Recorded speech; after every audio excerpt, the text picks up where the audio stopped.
Part 12, Phil Simmons in the CSC Unit with Britain's most dangerous prisoners. I met Phil Simmons in 2003 back in Full Sutton Seg when he was doing a 7-year sentence. But he is now doing a life sentence for a 36-year tariff for a double murder, which happened in 2016. But I'll go back. He first hit the headlines in 2004 when he slashed Jeremy Bamber in Full Sutton Prison. Jeremy Bamber was on the phone and he's come up behind him and slashed his throat. And it's not the first time he's done it. He did it in Frankland about a year before.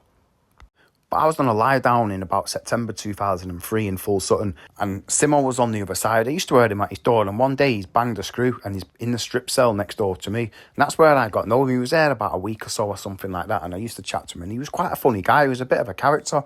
But what happened after that, he ended up on the numbers because he had an argument with Warren Slainer, and Simo was quite new to the dispersal system, so something's happened. I'm not sure what, because I was gone. And he's had an argument with Warren Slaney, but he didn't know who Warren Slaney was. He didn't know. So he's going on saying he's going to punch his head, he's going to do this, do that. And then when he's found out who he was, he's been shook. So he's gone on the numbers, and he's been on the numbers for something like 9 months before he's actually decided it's not for him. So he slashed Jeremy Bamber. He's gone to Long Lartin, and he's gone to be assessed for the CSC unit whilst he was in Long Lartin. And whilst he was there, he banged another screw. What he told me later, just to make sure, he ended up on the CSC unit. So he's come to the CSC unit in about 2005, and even though there's quite a few of us there that knew him from the blocks and all that, and who kind of liked him and all that, he didn't shout anyone. He was very didn't know what to say because he thought we'd all switch on him because he went on the numbers.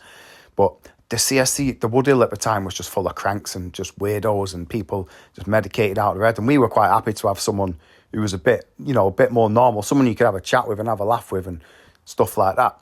So we all thought, fuck it if it went on numbers. We weren't really that bothered about it and all that. So we started talking and started coming out of his shell. He did have a tendency to be a bit of a loose cannon. And I remember when he attacked a guy called Peter McCann. Peter McCann killed his cellmate in Leeds.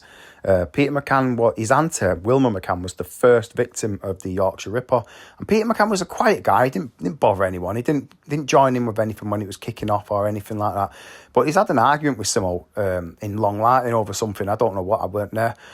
And I was sat there right next to him, and he's come out of the shower, and he just moved to Peter McCann from behind. Again, didn't have a weapon, pulled him off his chair and started whacking him. And I remember looking at this thinking, that was nothing. Simo, he was game for violence and that, but I looked at him and thought, he's not got a fight in him. But we knew he was dangerous because obviously he's come twice, I think twice, it might have been another time, where he has come up behind people and slashed the throat. But what had happened while we were on there in about 06, something was happening. He started suddenly getting moody and switching on people. He switched on me for a bit, and we had a little bit of not a square up. I kind of just thought, I just calmed down the situation. But then a couple of days later, he had the same issue, switching with an attitude on Mervyn Plummer. Mervyn Plummer's an old mate of mine from Manchester, big, tall, mixed race fella. And Simo's mixed race as well, but he's from Hull, but he's from an almost exclusively white area. He's got a very strong Yorkshire accent. He's not a Muslim. He wasn't particularly religious or anything like that. But when he's had this argument with Plummer's next door to me, and he said, I am not sticking around. I'm waiting for this guy to come up behind me with a blade. So Plummer's just said, this guy's got to go. He said, so I said, yeah, I'll back you up and all that. I give him his back, give him my word, I've got his back and all that kind of stuff. So right, we're doing him in the showers tomorrow. Plummer said, I am not waiting around. But later that night, I started to regret it and started to think, well, I've given him my word now, so I've got to do it. But I actually quite liked Simo, even though he was a dick at times and all that kind of stuff. But there's that thing where Plummer was the best mate, and I've argued with him and fallen out of him before. But I knew what he was about, and he knew what I was about.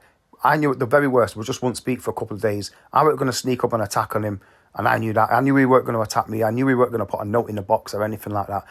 But we didn't know what Simo was capable of when he fell out with someone, and that was the thing. And I thought, he's right, he's got to go. If I do nothing or we do nothing and he comes up behind one of us, it's like something was going on and he wanted off the wing, something like that. So we thought, fuck this. So the next day, we're in the showers and Tony McCulloch's in the bath, completely oblivious, doesn't know what's going on. And Clem McNally's coming. I didn't know Clem was up for it. Plummer must have sent him a note up on a line or something, but I didn't know he was there. And so we're in the showers and Simo's come in. And I know Plummer's left-handed, so I'm kind of looking, thinking, wait for him to get on his right side. And he's just launched an all-out attack. And then he's landed in my face, so I give him a few licks and a few kicks and stuff like that. And Clem McNally's joined in, and he's ran out the showers.